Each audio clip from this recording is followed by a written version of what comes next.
Owen era solo un niño, pero empuñaba un cuchillo para proteger a su hermana pequeña porque nadie más lo haría. Los adultos en su vida los habían abandonado, o, peor aún, los habían lastimado, como Derek, cuya crueldad los obligó a huir. Pero entonces apareció James, un viudo marcado por la pérdida, decidido a darles el hogar que el mundo les negó. Y escuchen bien cómo este giro inesperado lo cambió todo, y por qué, al final, la justicia por fin triunfó. El rincón de San Luis donde ni la patrulla se atrevía a pasar era un mundo al margen del mapa. Era un rompecabezas de remolques oxidados, calles polvorientas y ventanas tapiadas. La basura se acumulaba en los porches vacíos y los gritos de la noche nunca encontraban respuestas. Allí vivían los invisibles, y entre ellos dos figuras más pequeñas que el resto, Owen y su hermana Abby. Él tenía 12 años, pero la infancia ya le había dado la espalda. Las cicatrices en sus mejillas eran líneas de una historia que ningún niño debería conocer. Sus ojos, oscuros y profundos, no miraban con curiosidad, sino con la quietud de quien espera lo peor. Se sentaba en el rincón más alejado del viejo remolque abandonado, con la espalda contra la pared corroída y un cuchillo de cocina entre sus dedos. Estaba mellado, torpe, pero en sus manos parecía un escudo.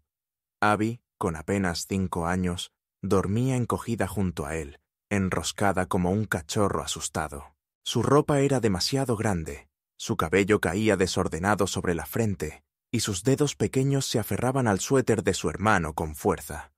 Owen no era solo su hermano, era su refugio, su única certeza. Desde que su madre desapareció de sus vidas, él había aprendido a ser todo: voz, brazos, silencio y guardián. Los días eran grises, pero las noches eran largas. Abby se agitaba dormida, murmurando palabras que solo él entendía, y cada crujido, cada paso en la grava, cada golpe de viento le obligaba a tensarse. El cuchillo temblaba en su puño, no por miedo, sino por la necesidad de parecer más fuerte de lo que era. Todo comenzó a quebrarse, una mañana de lunes. El sol apenas iluminaba el suelo, cuando Owen escuchó pasos afuera, rápidos, pesados. Luego un golpe seco en la puerta del remolque. Abby se sobresaltó. El corazón de Owen martillaba en su pecho cuando vio la sombra cruzar la ventana rota. Un hombre con una sudadera sucia, barba desordenada y ojos huecos intentó forzar la entrada. Sonrió, mostrando dientes manchados.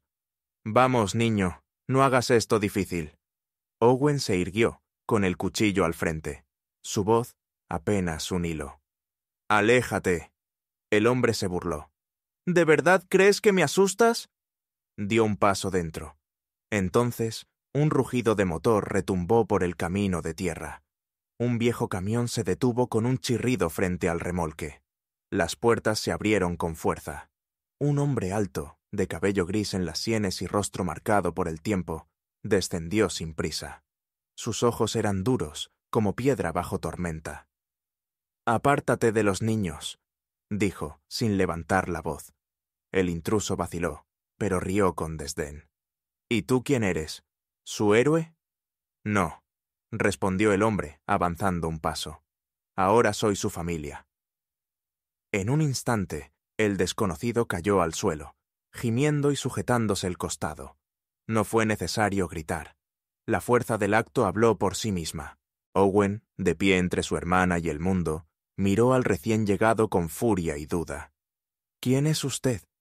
El hombre lo miró con calma. «James Harper. Vine a este lugar buscando dónde dejar las cenizas de mi esposa, pero creo que acabo de encontrar algo mucho más importante». James condujo con los niños durante horas, alejándose del bullicio, del hormigón y de las luces rojas. Su camioneta atravesó carreteras rurales hasta perder de vista las señales de tránsito. Finalmente, se detuvo frente a una casa de madera rodeada de campo abierto. No había vecinos a kilómetros, solo viento, árboles y la inmensidad de las praderas. Era un lugar sin relojes ni ruido, donde el tiempo se medía en cosechas, y el sol dictaba los horarios. Ese era su hogar, una estructura modesta pero firme, construida con sus propias manos muchos años antes, cuando él y Melissa soñaban con una vida sencilla. Ella había fallecido 2 años atrás, y con ella se fue también el sueño de ser padres. Los médicos habían sido claros. No podían tener hijos. Aquella palabra, infertilidad, se convirtió en un muro que ni el amor pudo atravesar. Pero Melissa jamás perdió la esperanza. Cuando yo no esté, busca a alguien que necesite amor. Le había escrito en una carta que guardaba entre sus cosas más preciadas. Al llegar, Abby abrazó a su osito de felpa, y Owen simplemente observó. No hizo preguntas, no mostró emoción. Solo se aseguró de saber dónde estaban las salidas y mantuvo el cuchillo al alcance.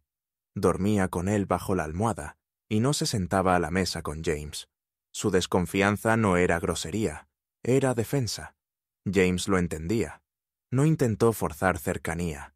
Cocinaba en silencio, servía platos calientes y dejaba un espacio libre frente a Owen cada día, aunque nunca se sentara allí. Por las noches le leía cuentos a Abby, sin mirar si Owen escuchaba desde la escalera. Le dejó un juego de herramientas junto al granero, sabiendo que las manos ocupadas a veces sanan más que las palabras. Una mañana, Owen le preguntó cómo se usaba un destornillador. Una semana después, ayudaba a reparar una cerca. Pero cuando la calma parecía instalarse, la realidad golpeó. Una tarde, justo cuando el sol caía, se escuchó un golpe en la puerta. James abrió y se encontró con 2 personas vestidas con ropa formal. La señora Tillman, de rostro inexpresivo, y el señor Hawk, que sostenía una carpeta con sellos oficiales. «Recibimos una denuncia», dijo Hawk. «Según el informe, hay 2 menores viviendo aquí sin autorización. Si no inicia el proceso de tutela legal, deberán ser retirados». Owen apretó los puños. «¡No vamos a irnos!» James lo miró con firmeza y serenidad. «Tranquilo, hijo». Luego se volvió hacia los funcionarios. «Estos niños han pasado por cosas que ustedes no imaginan. ¿De verdad quieren regresarlos a un sistema que ya les falló?» Tillman evitó su mirada. Hawk fue tajante. «Sin vínculo familiar, no hay opción. Tiene hasta fin de semana». Esa noche James no durmió. Al amanecer, se levantó, preparó café y partió hacia la ciudad con una carpeta bajo el brazo. Reunió documentos médicos, informes clínicos que confirmaban el diagnóstico de su esposa. Incluyó cartas, fotos, incluso un escrito que Melissa había dejado con puño tembloroso. «Si algún día ya no estoy, deja que James comparta su corazón con quienes más lo necesitan». Al salir de la oficina del abogado, respiró hondo. Ya no era solo una promesa, era una decisión, y esa vez no iba a perder. El juicio duró 6 semanas. Fueron días largos, donde cada palabra pesaba como piedra y cada recuerdo abría heridas. El tribunal escuchó más de lo que muchos hubieran soportado. Informes sobre el pasado de los niños, grabaciones donde se oían gritos y puertas golpeadas, fotografías que hablaban sin necesidad de texto. El abogado de James presentó pruebas con firmeza, sin dramatismos, confiando en que la verdad, por sí sola, bastaba. Y durante todo ese tiempo, James no se movió del lado de los niños. Owen iba vestido con traje por primera vez en su vida. Le apretaba el cuello y las mangas le quedaban un poco largas, pero mantenía la espalda recta. Abby, en cambio, no resistía el cansancio y se dormía apoyada en su hombro o en el brazo de James, que la abrazaba con cuidado. No hablaban mucho entre ellos, pero se notaba que eran ya una unidad, un pequeño universo de 3 que no necesitaba explicaciones. La jueza, Nancy Foster, observaba todo con atención. Mujer de rostro sereno y voz suave, no interrumpía, no se apuraba. Cada vez que alguien hablaba de Owen o Abby, su mirada se endurecía apenas, como si luchara por mantener la distancia emocional que su cargo exigía. Pero fue cuando el abogado leyó la carta de Melissa que algo en la sala cambió.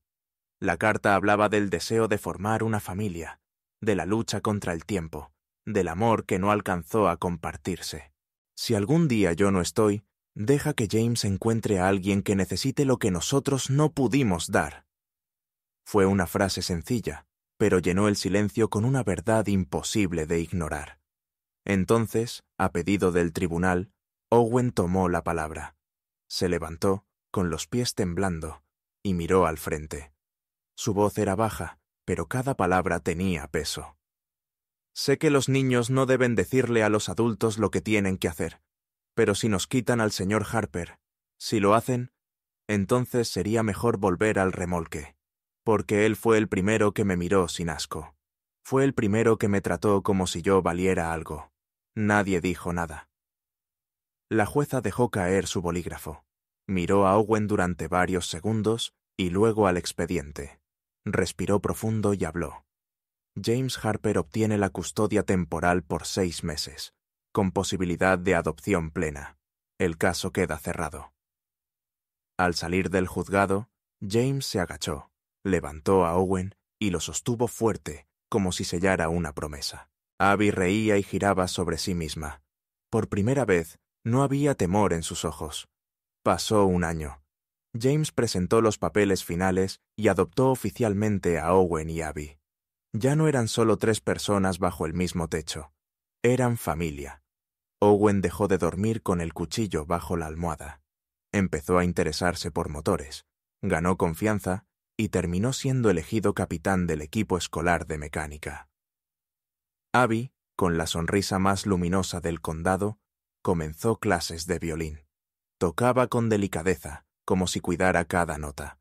Algunas noches, cuando la casa estaba en calma y el viento movía las cortinas, James miraba una fotografía de Melissa enmarcada sobre la repisa. Se quedaba en silencio unos minutos y luego susurraba: «Melissa, lo logré. Soy padre. Por fin». Y en su voz no había tristeza, sino gratitud. Una paz suave, esa que solo llega cuando el corazón encuentra su propósito.